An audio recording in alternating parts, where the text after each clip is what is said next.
Imah, eh, saya minta kamu datang karena jujur aja masalah anggaran APBD DKI ini telah merusak, membuat kemarahan rakyat.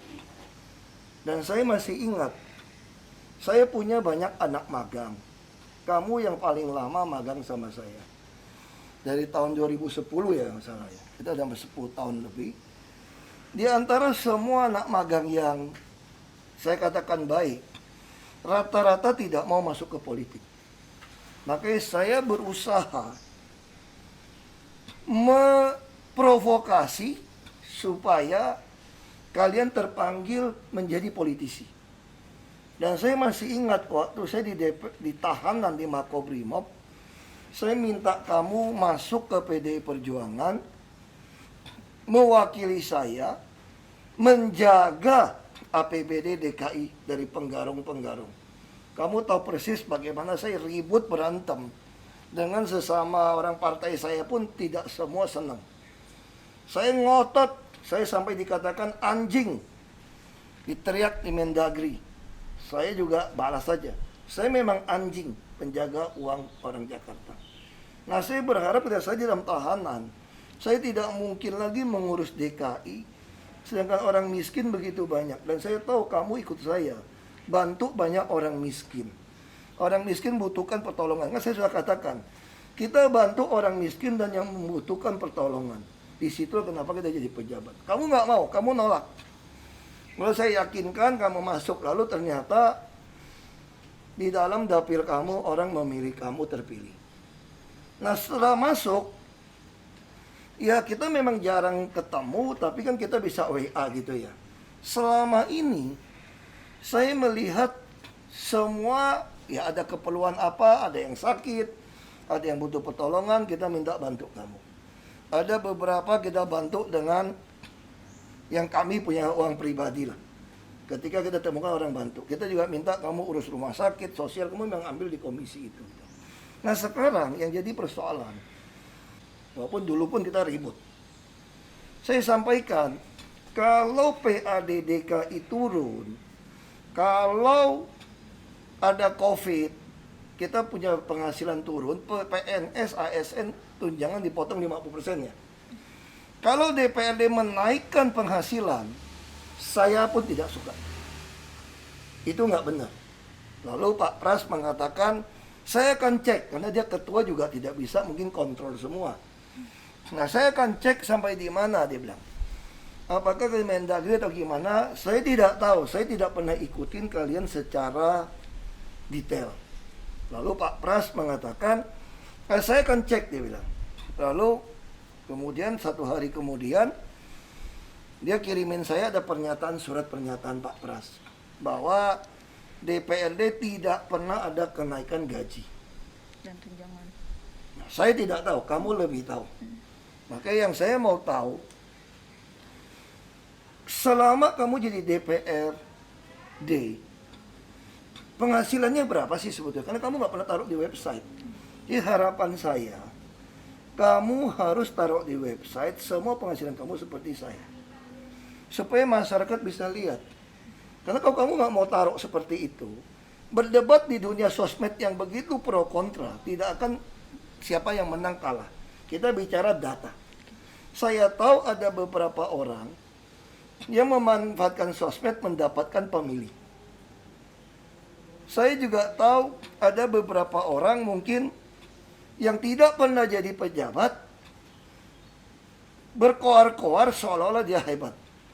Makanya Abraham Lincoln, presiden ke-16 bilang begini, kalau mau tahu karakter sejati dari seseorang, kasih dia kekuasaan. Sebelum berkuasa, jadi yang mau ngaku siapapun, sebelum pernah jadi pejabat, nggak usah ngomong gede dulu lah depan saya bilang. Kamu udah jadi pejabat, saya baru tahu kelakuan kamu, korup atau enggak gitu loh. Ngomong gampang, manis ngomong gampang. Ngomong manis itu sangat mudah tau nggak? Apa di sosmed, bolak-balik atur. Faktanya yang saya mau dengar. Nah, saya pengen kamu kasih tahu saya sekarang, berapa sih penghasilan kamu selama setahun jadi DPRD ini? Untuk gaji tunjangan Pak, ini mungkin bisa dilihat juga 1 bulan ini 73 juta. Untuk take home pay semua dari tunjangan jabatan, tunjangan beras. Jadi tidak ada kenaikan gaji dan tunjangan seperti yang di media sosial itu kan ada tunjangan apa. Saya baca sampai tunjangan rumah 110 juta di media sosial. Enggak. Saya pun ngamuk baca itu. Iya. Terus tunjangan mobil 35 juta. Iya. Ya saya ngamuk, mana ada. Saya jadi komut Pertamina aja sebulan tunjangan mobil. Artinya itu nggak pakai mobil yang sewanya 35 juta gitu loh. Jadi di sini Pak dari 2017. Jadi ketika saya masuk sudah take home pay-nya cuma segini dari gaji dan tunjangan. Ini 2017 sebelum kamu masuk dong. Sebelum saya masuk. Berarti pas saya masuk penjara itu. Oh iya. Ini anggaran mulai diberlakukan kan kita cuti waktu itu ya. Iya. Nah itu berapa tunjangan perumahan waktu itu? Tunjangan perumahannya 60 dan tunjangan Mobil. transportnya 21.500. Makanya jujur aja, kalau saya jadi gubernur, nggak akan pernah saya setuju tunjangan rumah tahun 2017 60 juta.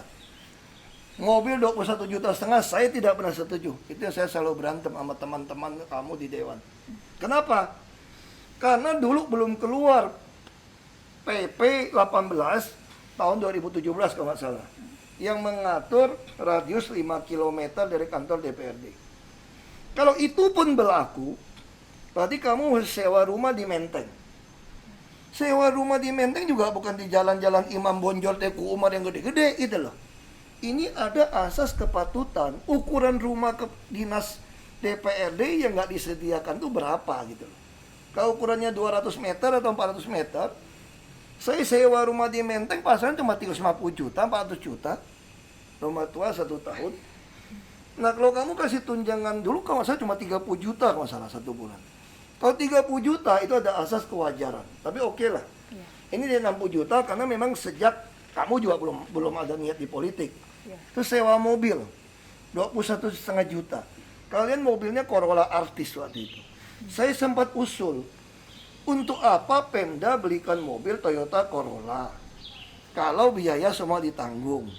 Coba dicek, di rental mobil gini sebulan berapa sih? Belasan juta saja rental mobil itu waktu itu. Jadi harusnya kita memberikan uang tunjangan transport kepada anggota dewan senilai harga dia sewa mobil dari perusahaan rental. Ini yang dimaksud dengan ayat atau pasal mengatakan asas kepatutan kelayakan. Nah ini nggak ada saya jadi 21 juta, oke lah, ini bukan salah kamu. Sudah lewat ini, kamu masuk. Jujur aja ya Ima ya, saya juga tidak bisa memaksa kalian harus seperti saya. Kalau saya jadi anggota dewan, saya begitu masuk, saya akan mengatakan ini kebesaran. Dan saya akan tulis, ini kebesaran. Nggak wajar gitu loh. Nah pertanyaan saya, ini kan banyak anak-anak muda baru juga nih masuk ke dalam DPRD nih, 2019. Begitu mereka masuk, mereka juga menikmati uang tunjangan rumah dan mobil 60 juta ini dong. Ada nggak dia ngomong-ngomong anak-anak muda yang hebat-hebat itu? Nggak ada Pak. Nggak ada ngomong? Nggak ada ngomong. Ya makanya, itu yang saya bilang, orang kalau udah belum pernah berkuasa, belum pernah punya kekuasaan, ngomong gede. Kenapa? Teriak-teriak, ada 60 juta, 21 juta, nggak ikut saya. Di mana pimpinan partainya semua? Ini kan yang saya ributin waktu membuat anggaran dengan DPRD, yang saya berantem. Katanya ada yang mau ikut saya, mau jual nama saya, sekarang mana? Makanya saya mau tanya, anak-anak muda yang di DPRD yang baru masuk ya, yang kayak kamu banyak nggak yang baik yang pertama kali masuk? Banyak Pak. Banyak. Banyak. Yang baru masuk, ada nggak protes? Diam-diam terima duit 60 juta tunjangan rumah. Nggak ada. Ini rumah kan bukan buat sewa. Udah dirubah PP, kantongin tunjangan rumah masuk kantong kok. Bisa buat beli rumah kok. Iya. Bisa buat cicil rumah. Nah pertanyaan saya, uang ini ada yang protes nggak? Nggak ada. Mobil 21,5 juta ada yang protes nggak? Nggak ada. Lu anggota DPRD aja belagu amat mau punya mobil setiap bulan sewa 21,5 juta. Saya kira kalau sewa mobil 20 juta, 30 juta itu udah kelas Mercedes saya kira. Untuk rental ya. Kalau Kijang atau artis saya kira paling 10 juta lebih. Oke 20 juta. Maksudnya ada yang protes? Nggak ada. Nah sekarang gini deh. Saya nggak nyalakan, ini udah terjadi. Tapi saya juga mau tantang anak-anak muda yang baru masuk ke dewan seperti angkatan kamu. Saya nggak peduli partai manapun. Kok kamu selama setahun nikmatin yang nggak wajar ini kok diem-diem ya? Katanya hebat-hebat, jujur-jujur. Kita nggak perlu minta potong loh. Ini APBD DKI turun berapa persen? PAD-nya. PAD-nya berapa persen turun? Pokoknya dari 85 sekarang jadi 60-an. Nah, maksud saya kalau turun, kalau mau jagoan ya teriak turun dong. Nah, makanya saya bilang saya tidak maksa kalian hendak turun. Nah. Tapi jelas tidak boleh nambah. Iya. Dan saya ingatkan, kalau saya, kalian semua 2019, kalau saya masih gubernur kemarin, jangan mimpi dapat tunjangan rumah 60 juta dan mobil 21,5 juta. Lu mau berantem satu partai juga gua lawan. Nah ini mesti jelas. Makanya saya juga melihat, orang juga tanya sama saya, seolah-olah saya masuk ke PDI Perjuangan, sudah diam. Oh enggak, saya tahu mana partai yang mau memanfaatkan saya, mana yang manfaatkan negatif dan positif. Ada partai yang ingin saya melakukan pembaharuan, perubahan, reformasi dalam tubuh partai. Saya jadi showcase. Ada orang yang cuma manfaatin saya buat dapatin suara. Nah dari mana saya bisa membedakan mereka? Gampang. Begitu saya beda pendapat dengan partai tersebut, atau saya tidak jadi masuk partai tersebut, langsung segala sosmed partai itu atau anggota itu menyerang saya. Menghabiskan karakter saya. Langsung menyerang. Nah saya tahu partai ini adalah partai yang hanya manfaatin saya buat dapat suara. Tapi PDI Perjuangan, saya sama Ibu Mega bisa berselisih, paham. Soal kita pakai teman Ahok, mau independen, mau calon wakil. Banyak hal, saya bisa bicara sama beliau tiap bulan, rata-rata bisa 2 jam, kadang 3 jam. Sama urusan saya bisa bicara, saya bisa beda pendapat dengan beliau. Beliau tidak pernah menyerang atau menghabisi saya. Makanya saya tahu, Ibu Mega ingin saya menjadi model showcase di partai PDI Perjuangan ini. Bukan model partai yang jual-jual nama saya untuk dapatin suara saya, sampai memfitnah saya. Soal istri pun bisa difitnah. Sampai pernikahan, urusan pribadi pun diserang. Makanya saya tahu ini jenis partai ini hanya mau manfaatkan saya. Makanya saya bilang harus tahu membedakan. Saya gini aja lah Ima. Aku kesal justru aja. Saya berharap kamu di dalam itu bisa menyuarakan suara yang tidak bisa dikeluarkan. Saya sudah nggak bisa lagi sama sekali di DKI. Kita fraksi pengurus partai DKI segala macam, saya tidak ngurus di pengurus. Karena saya ditugaskan untuk membereskan BUMN. Makanya bagi saya, tidak boleh kenaikan, harus kamu ngotot. Ini harus dimuat, selalu dimuat penghasilannya apa. Yang saya hargain dari kamu masih suka turun ke lapangan. Karena saya monitor. Jadi orang-orang membutuhkan pertolongan, yang miskin butuh pertolongan, kamu terus bantu, terus kamu tampung. WA kamu pun kamu terima dengan baik. Dan saya juga berharap kamu harus tetap berdiri untuk kebenaran, keadilan, kejujuran, dan perikemanusiaan. Ini adalah dasar kita berdiri untuk membantu orang miskin yang membutuhkan pertolongan.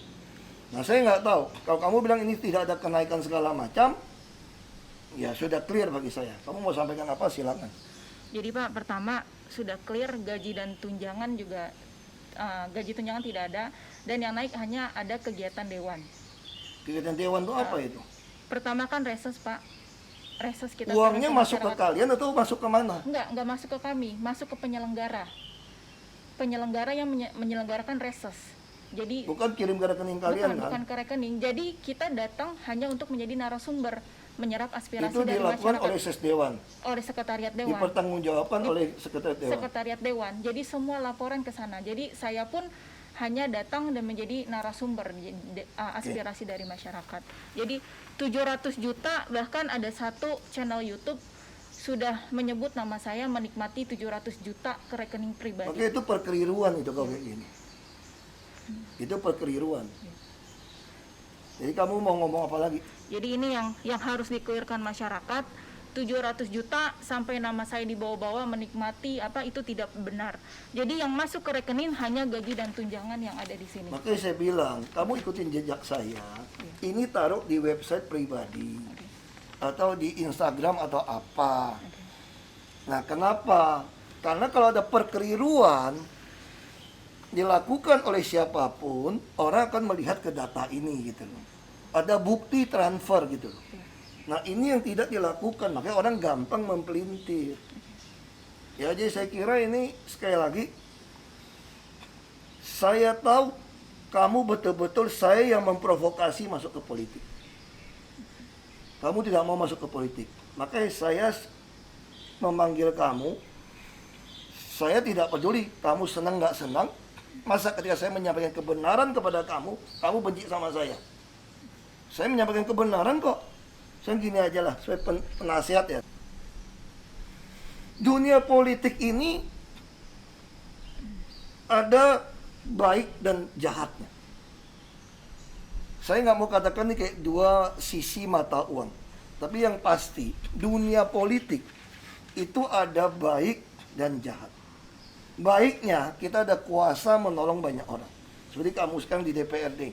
Orang sakit COVID, butuh rumah sakit, kamu kontak rumah RSUD, dia dengerin karena kamu anggota dewan yang terhormat. Kalau kita di luar teriak-teriak, gak dia dengerin. Itu kenapa saya mau jadi pejabat. Terus saya jadi gubernur, tengah malam minta ambulan jemput orang sakit jantung gara-gara ada WA masuk, dikerjain. Satu sampah saja saya lihat bikin mampet kalau hujan, gorong-gorong tali air. Saya begitu WA langsung dikerjain, hitungan jam. Itu sisi baik. Kita bisa nolong orang miskin dan membutuhkan. Tiap pagi orang punya masalah apa, saya bisa selesaikan. Tapi sisi buruknya juga ada nih. Buruknya apa? Kita ditawarin banyak kenyamanan, kenikmatan hidup yang membuat kita tidak mampu lagi berdiri untuk kebenaran dan keadilan. Nah, ya sekarang pertanyaan begini. Saya ingin ada dalam pikiran kamu. Itu yang saya selalu taruh dalam saya ketika saya jadi pejabat. Sampai sekarang juga di BUMN. Apa dalam pikiran saya? Saya rumuskan kira-kira ada 7 pikiran yang harus ada dalam otak kamu. Pikiran kamu, ketika melihat sesuatu, membuat kebijakan, menyetujui sesuatu, menghadapi ini kan teman-teman kan ada sisi baik dan buruk ini.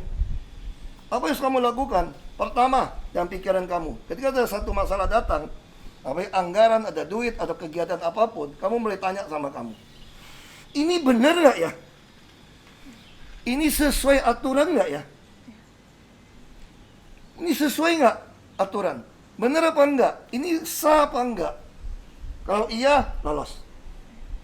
Yang kedua, kalau tindakan ini saya ambil, saya terhormat nggak ya? Karena saya ini anggota dewan yang terhormat. Menjadi pejabat publik, itu adalah menginginkan jabatan terhormat sebetulnya. Jadi Anda bisa ngurusin banyak orang. Jadi menginginkan sebuah jabatan publik itu tidak salah, tidak dosa.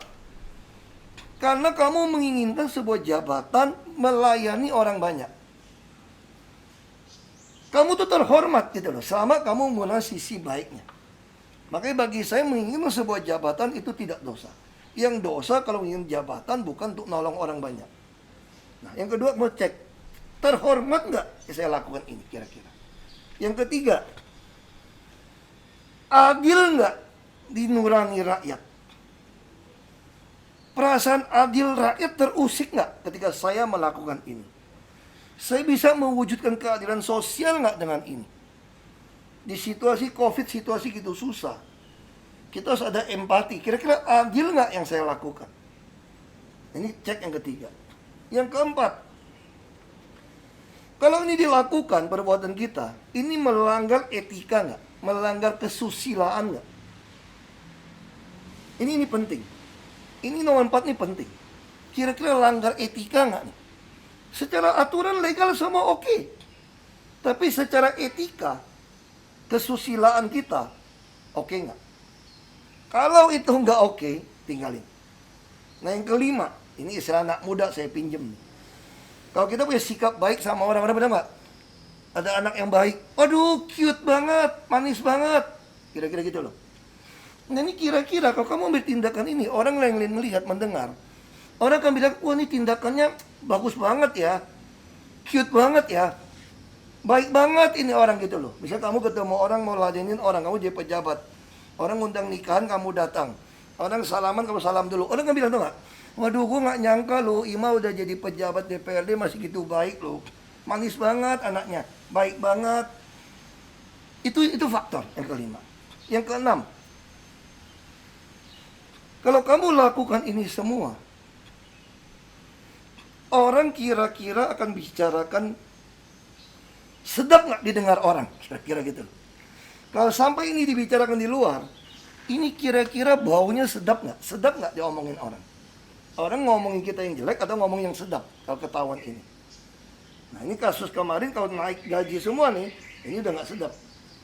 Ini sebetulnya dari 2017 kalau masih ada saya, orang pasti bilang nggak sedap nih. Sewa rumah 60 juta, mobil 21,5 juta. Makanya saya bilang, anak-anak muda yang baru masuk, nggak usah sok-sokan depan saya ingetin kalian. Kok terima duit ini diam-diam semua kemarin? Yang ngaku-ngaku hebat, lebih hebat ya partai yang lama atau apapun gitu loh.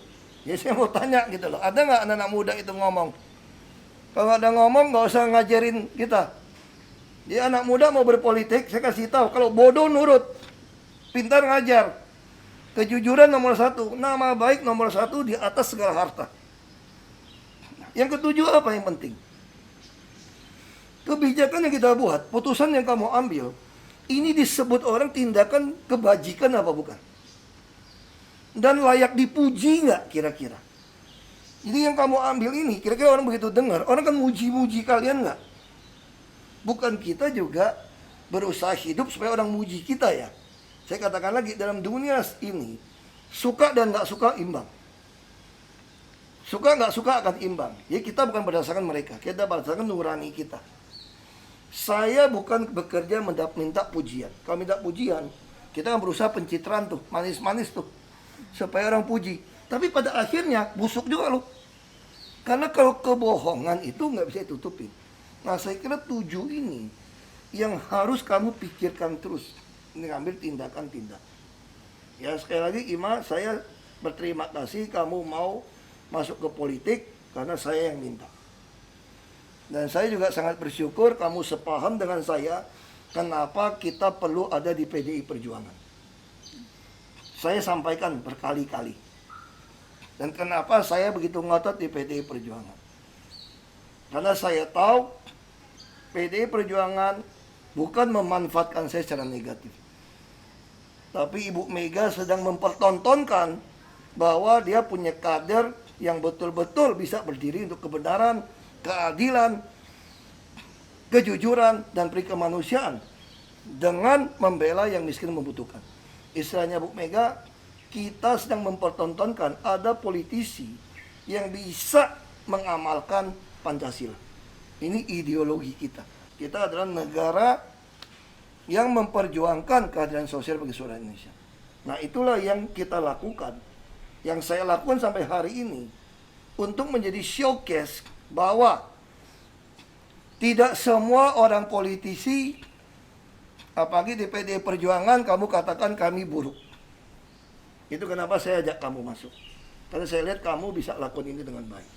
Yang kedua, orang yang belum pernah punya kekuasaan, nggak usah ngomong besar dulu, saudara-saudara. Kalian udah jadi pejabat, baru nanti teruji sampai di mana karakter kalian. Sama seperti ini kan. Saya juga baru tahu nih. Kamu juga nggak pernah muat waktu itu. Tunjangan rumah 60 juta, 21,5 juta. Ada nggak anak muda yang pertama masuk DPRD DKI mempersoalkan ini? Ada nggak yang kembalikan uang di DPRD DKI? Kan udah diterima sebelum 2019 sudah terima kan? Sudah. Akhir buku 2019. Ada nggak anggota DPRD DKI yang balikin duit tunjangan rumah dan mobil? Saya mau tanya. Nggak ada. Jadi tolong anak-anak muda yang di DPRD DKI jawab saya. Jadi jangan sok bersih, sok hebat. Kalau saya masih gubernur, jangan mimpi lu bisa dapat uang segini. Saya ingatkan sekali lagi. Jadi sekali lagi, ini kesempatan untuk kalian perbaiki masih ada. Termasuk Ima. Saya mau kalian yang muda ini, waktu bahas anggaran, lawan 7 prinsip tadi. secara kira-kira wajar nggak? Pantas nggak? Kalau rakyat yang melihat ini semua. Kalau enggak, lawan. Saya akan bantu kalian untuk lawan. Negara ini udah terlalu korup. Udah terlalu banyak yang munafik. Tapi kelakuan kita itu sangat jauh dari Pancasila. Nah, sekali lagi, makasih ya, saya sangat emosi dan marah dengan peristiwa ini. Ini masih panjang, kita masih ada 4 tahun. Ya, 4 tahun ya. Saya harap kamu harus lakukan seperti yang saya lakukan. Yang tidak pantas kita lawan. Lalu kalau teman-teman yang nantang-nantang dari partai lain yang muda, yang sok bersih segala macam, kamu buktikan secara karakter siapa lebih bersih. Kita buktikan dengan angka-angka. Jadi mulai sekarang, semua termasuk yang kegiatan di luar, yang kamu hadir, tolong dipublikasikan semua. Jadi kita paksa seluruh partai harus turun ke rakyat. Dan uang yang dibayarkan berapa, semua dikeluarkan di DPRD semua. Jadi kamu jangan cuma datang, dibodohin orang loh. Nanti ada oknum bikin acara, datang ngomong, dia markup kegiatannya gitu. Yang datang 50, dia tulis laporan 500, harus kamu periksa. Saya bukannya memfitnah mereka, saya nggak percaya. Kadang-kadang oknum-oknum di Dewan itu jujur. Untuk semua acara Pak, kegiatan dari Rese Sosper itu pasti laporan keuangan mereka saya minta kopinya juga. Makanya dikeluarkan, Iya. supaya orang lihat. Dan kamu turun, di foto. Dan saya menyelesaikan semuanya tuntas. Nah, makanya ini caranya kamu, itu saya bilang kamu bagus di situ, kamu mau turun.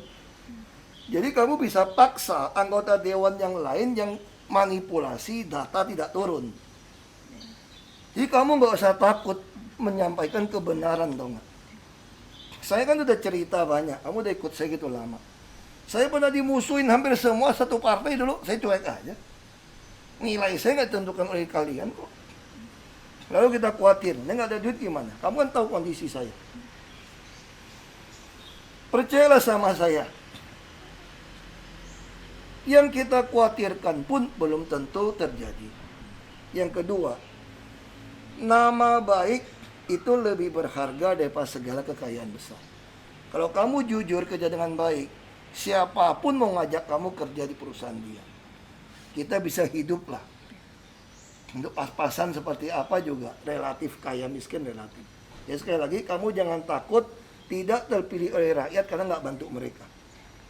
Rakyat tuh nggak pernah mau minta duit kita kok. Rakyat cuma pengen kita dengerin, kita bantu apa kesulitan dia. Betul. Dan ada APBN kan, Iya. APBD. APBD. Nah, Kayak ya, saya kira ada paham satu- nggak nih? Paham Pak. Mungkin ada satu Pak tambahan. Nah. Selama ini kan Bapak juga dari partai PDI Perjuangan kita kan diminta untuk kerja real ke masyarakat. Bukan hanya tampilan di sosial media. Jadi dari pertama COVID kita sudah ngebantu dari fraksi PDI Perjuangan, DPD, dari dapur umum, APD semua termasuk yayasan dari BTP kita ada koordinasi. Nah, di sini juga saya mau sampaikan bahwa apa yang dulu Bapak bilang, lu cari masyarakat yang kurang butuh. Nah, ketika kita sudah tahu wilayah misalkan contoh Jakarta Barat, paling banyak butuh kursi roda sama Pampers. Akhirnya apa? Kita anggarkan lebih di dinas sosial.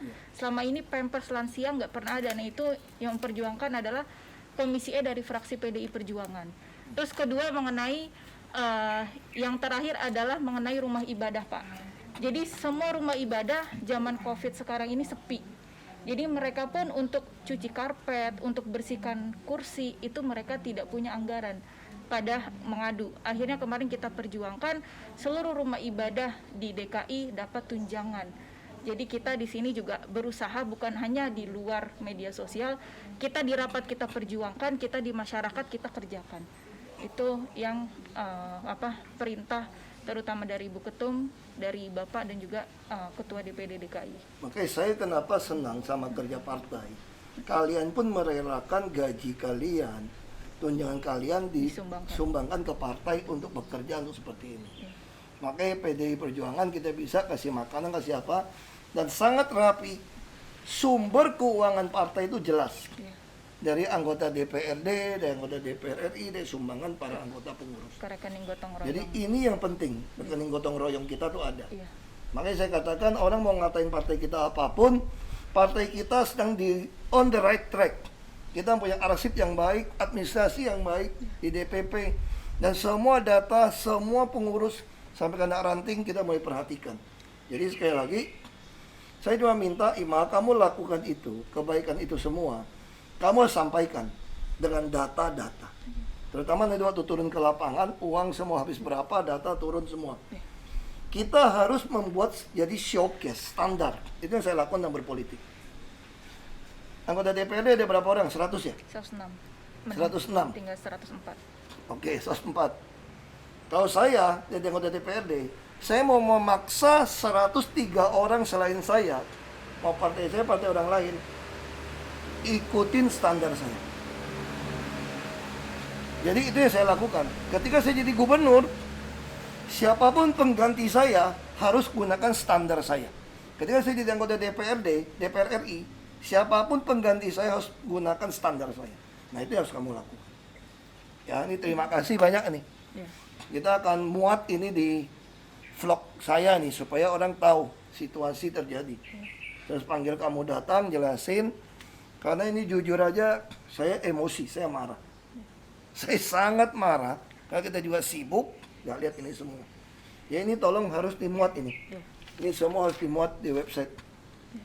Jadi jangan pernah takut orang kalau ada ngaku konstituen, ngaku rakyat, minta uang nggak ada alasan.